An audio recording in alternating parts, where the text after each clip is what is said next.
हरि ओम श्री गणेशाय नमः। बोल श्री कृष्ण भगवान की जय। ओम नमो भगवते वासुदेवाय। ओम नमो भगवते वासुदेवाय। ओम नमो भगवते वासुदेवाय। बोल श्री कृष्ण भगवान की जय। बोल श्री सुखदेव जी भगवान की जय। श्रीमद् भागवत महापुराण चौथा स्कंद 22वां अध्याय। ब्रह्मपुत्र सनकादि ने पाकर हरि आदेश महिष पृथु को दिया तत्व ज्ञान उपदेश। मैत्रेय जी कहने लगे, हे विदुर, अब तुम आगे का चरित्र ध्यान पूर्वक सुनो। राजा पृथु की भक्ति देखकर ब्राह्मण ऋषि मुनि आदि उनकी प्रशंसा कर ही रहे थे कि उसी अवसर पर कोटि सूर्य के सदृश प्रकाशवान ब्रह्मा जी के 4 पुत्र सनक, सनंदन, सनातन तथा सनत कुमार ऋषिगण गगन मार्ग से उतरकर राजा पृथु के सम्मुख आए। तब राजा पृथु ने उनके बैठने को सुंदर पवित्र स्वर्ण आसन दिया और फिर उनकी यथाविधि से पूजा की। पुनः राजा पृथु उनको प्रणाम करते हुए बोले, हे योग निधे, आप परम योगी तथा साक्षात भगवान के ही स्वरूप हो। सदैव भक्तों पर कृपा करते हुए सिद्ध स्वरूप से समस्त लोकों में पर्यटन करते रहते हो। हे मुने, आप मुझे ज्ञान उपदेश दीजिए जिससे अंत में सदगति प्राप्त हो। मैत्रेय जी बोले, इस प्रकार राजा पृथु से पूजित तथा सम्मानित सनकादि चारों मुनि प्रसन्न हुए। राजा पृथु से बोले, हे नृपेंद्र, मनुष्यों के मंगल के लिए समस्त शास्त्रों ने केवल 2 ही मार्ग बताए हैं। प्रथम तो निराकार, निर्गुण एवं ब्रह्म रूप आत्मा में अनन्य भाव से भक्ति तथा आत्मा से पृथक नाशवान शरीर आदि से मोह एवं राग ना रखना। हे महाभाग, सो ये दोनों ही मार्ग परम कठिन एवं दुष्प्राप्य हैं। प्रथम तो भगवान की कथाओं का श्रवण, संत सत्संग, धन तथा काम वासनाओं का त्याग, जीवों की हिंसा का त्याग, चित्त में वैराग्य धारण, इंद्रियों का दमन, व्रत आदि नियमों का शारीरिक शक्ति के अनुसार पालन करना चाहिए। जब तक इंद्रियों के विषयों में वैराग्य ना होगा तब तक मन का स्थिर होना परम कठिन है और बिना मन के स्थिर किए भगवत प्राप्ति नहीं होती। हे महाराज, जिस प्रकार अग्नि अपने उत्पत्ति करने वाले ईंधन को ही भस्म कर देती है, उसी प्रकार से आत्मज्ञान तथा इंद्रिय अर्थों में वैराग्य को शक्ति से अहंकार स्वयं भस्म हो जाता है। उस समय वैराग्य की शक्ति से अहंकार स्वयं भस्म हो जाता है। उस समय मनुष्य को सुख तथा दुख कुछ भी नहीं व्यापता। जब तक मनुष्य मोह में डूबा हुआ रहता है तभी तक मेरा तेरा आदि भेद बुद्धि होती है, और जब इस मोह से परे रहता है तो उसे अपने शरीर का भी कोई अनुसंधान नहीं रहता है। जो मनुष्य हर घड़ी मृत्यु का स्मरण करता रहता है तो उससे दुष्कर्म सर्वथा दूर रहा करते हैं। हे राजन, आत्मा तो एक ही है, वह नामों के भेदों से पृथक पृथक स्वरूपों में उत्पन्न होती है। आत्मा अजर अमर है। मनुष्य जन्म पाकर शुभ कर्मों द्वारा देव योनि भी प्राप्त कर सकता है और वह जन्म मरण के चक्रों से छुटकारा भी पा सकता है। यही मुक्ति का परम मार्ग है। सो मैंने तुमको बता दिया।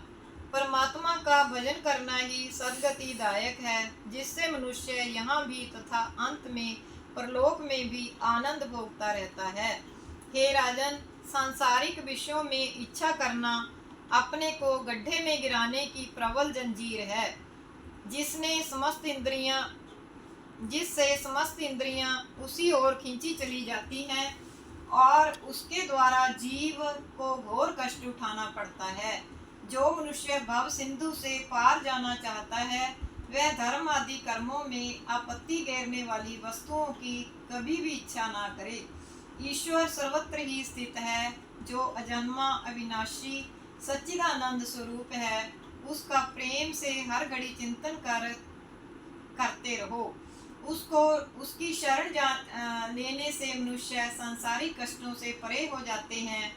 मैत्रेय जी बोले, हे विदुर, जब राजा पृथु ने सनत कुमार जी से आत्मज्ञान प्राप्त कर लिया, तब वे अपने दोनों हाथ जोड़कर सनत कुमार जी से बोले, हे मुनि श्रेष्ठ, मैं आपको अब गुरु दक्षिणा में क्या भेंट दूं?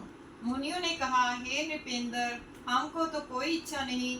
धन वैभव आदि से मोह हटाकर तुम दान धर्म पुण्य आदि करो और दीन ब्राह्मणों का तथा अभ्यागतों का सत्कार करो। बस यही हमारी अभिलाषा है। मैत्रेय जी कहने लगे, हे विदुर जी, वे चारों सनकादि राजा पृथु की प्रशंसा करते हुए एवं हरि गुणगान करते हुए आकाश मार्ग से ब्रह्मलोक को चले गए।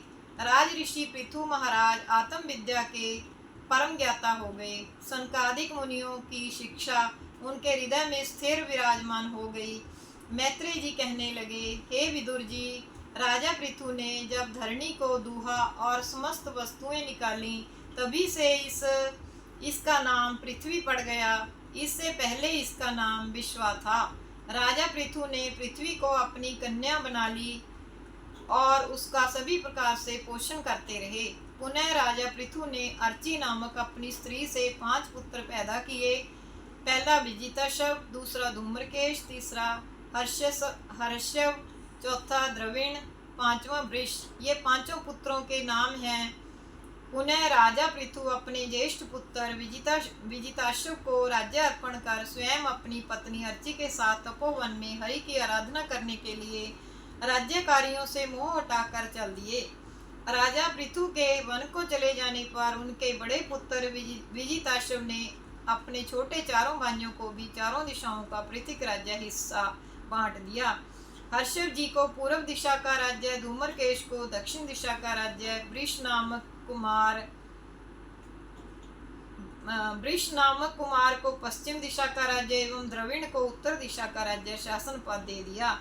राजा पृथु को अपनी प्रजा बड़ी प्यारी थी, इसी कारण उनके वन चले जाने पर प्रजा उनके शोक में बड़ी भारी दुखित हुई।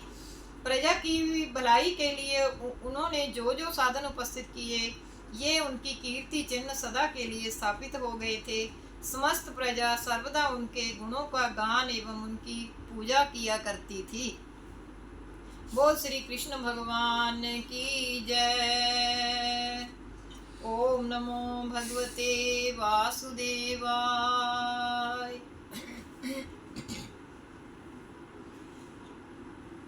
श्री कृष्ण गोविंद हरे मुरारे, हे नाथ नारायण वासुदेव।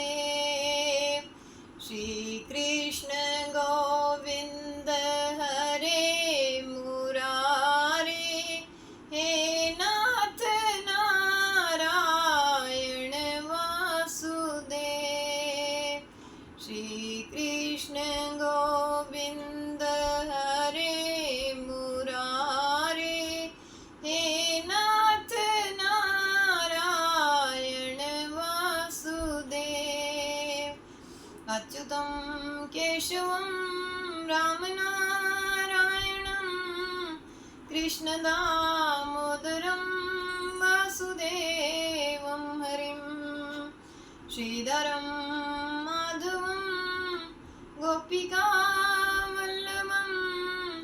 जानकी नायकं श्रीरामचन्द्रं भजे। बोल श्री कृष्ण भगवान की जय। ओम नमो भगवते वासुदेवाय। ओम नमो भगवते वासुदेवाय। ओम नमो भगवते वासुदेवाय। बोल श्री कृष्ण भगवान की जय। बोल श्री सुखदेव जी महाराज की